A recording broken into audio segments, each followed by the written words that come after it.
Prajapatya Tasmai Shri Guruve Namaha. Hare Krishna to everybody. The continuation of reading Srila Prabhupada's Lilamrita. October 12th, it was to be a love pageant rally marking California's new law prohibiting the possession of LSD. The rally's promoters urged everyone to come to Tompkins Square Park in elaborate dress. Although the devotees had nothing to do with LSD laws, they took the rally as another opportunity to popularize the chanting of Hare Krishna. So they went with the Swami's blessings, carrying finger cymbals and a homemade tambourine. The devotees looked plain in their dark jeans and lightweight zippered jackets. All around them the dress was extravagant, tie-dyed shirts, tie-bleached jeans, period costumes, painted faces. There was even a circus clown, Tully Kupferberg of the Fox Rock Band carried an American flag with the stars rearranged to spell love. But so far the rally had been a dud, just a strange set of drugged young people milling near the large tree where Swamiji had chanted and spoken just a few days before. Swami's, Swamiji's boys made their way through the crowd to a central spot and started chanting Hare Krishna. A crowd pressed in close around them. Everyone seemed to be in friendly spirits, just unorganized, without any purpose. The idea behind the rally had been to show love and a pageant of LSD vision, but not much had been happening. Someone was walking around with a bucket of burning incense. Some hippies sat back on the park benches, watching everything through colored glasses. But the kirtan was attractive, and soon a crowd gathered around the boys as they chanted.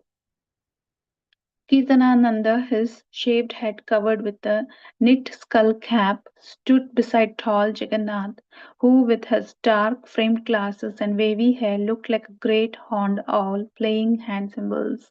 Umapati, also playing hand cymbals, looked thoughtful. Brahmananda sat on the ground in front of them, his eyes closed and his mouth widely open, chanting Hare Krishna. Beside him and looking moody sat Raphael, and next to him, aesthetically thin-faced Ravindra Swarupa. Close by, a policeman stood watching.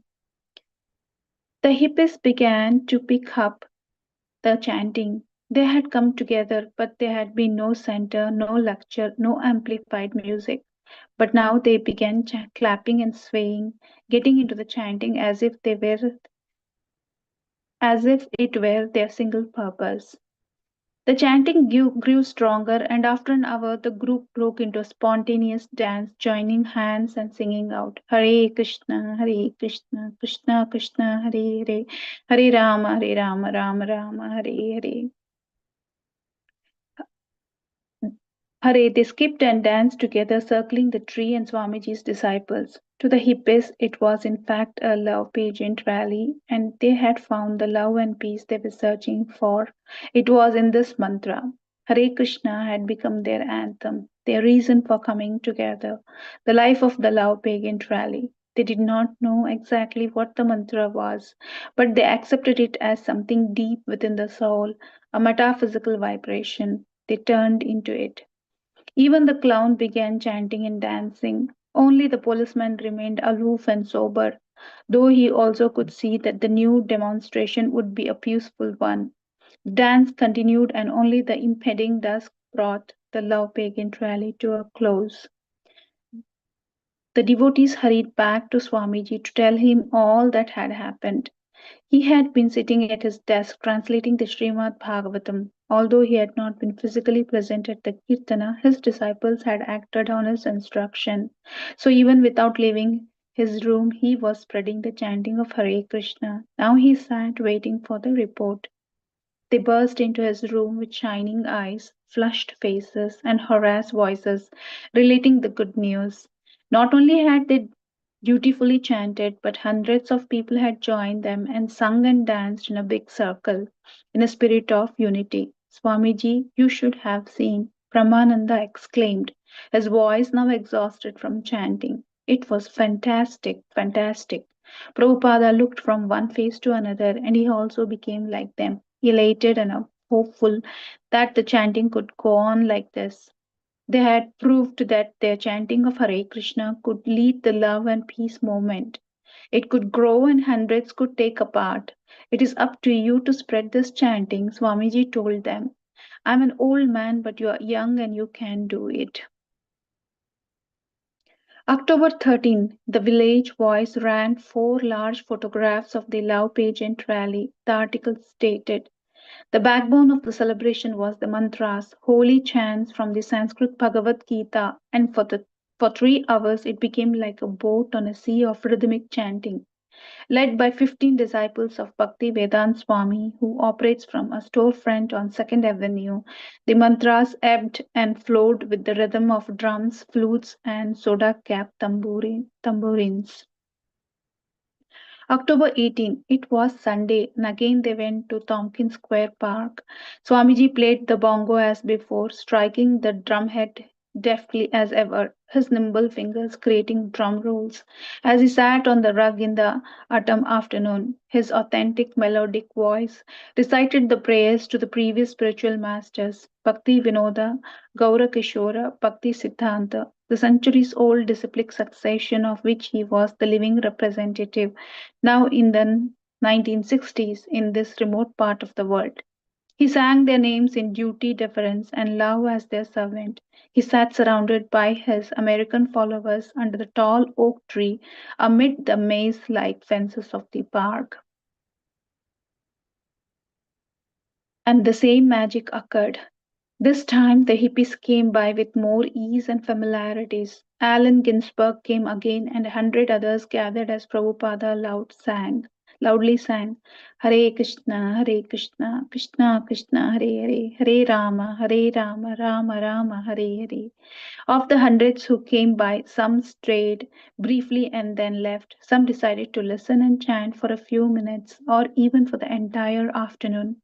And a few, very few, marked their encounter with the Swami as an unforgettable change in their lives. Bob Correns was looking for the Swami. He was walking with his stylish, dressed wife and 2-year-old son, Eric. Bob was 26 years old and worked as a supervisor in the New York City Welfare Department. He had grown up in the Washington, D.C., where he had met his wife. He had full face and a broad forehead, a clear voice and steady eyes. Bob, after I graduated from George Washington University, I decided to go straight to what I thought was the heart of the material world, New York City, to seek out whatever was the highest truth. I ended up living around the corner from the first East Village head shop. So we stop here for today's reading.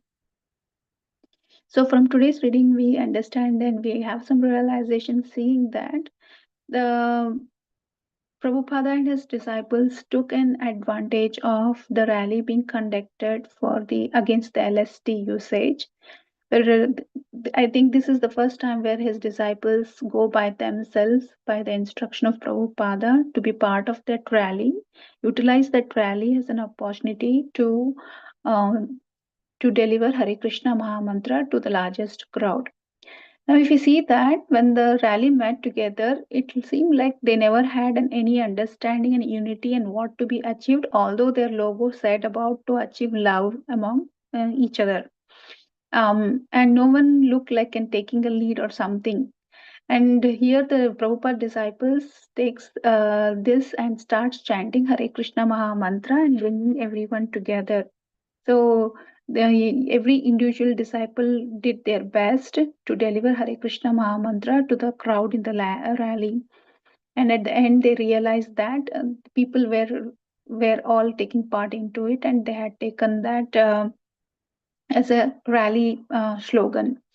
Now, if you see that the rally started with no particular ambition, although the ambition was on to like saying to promote love and peace.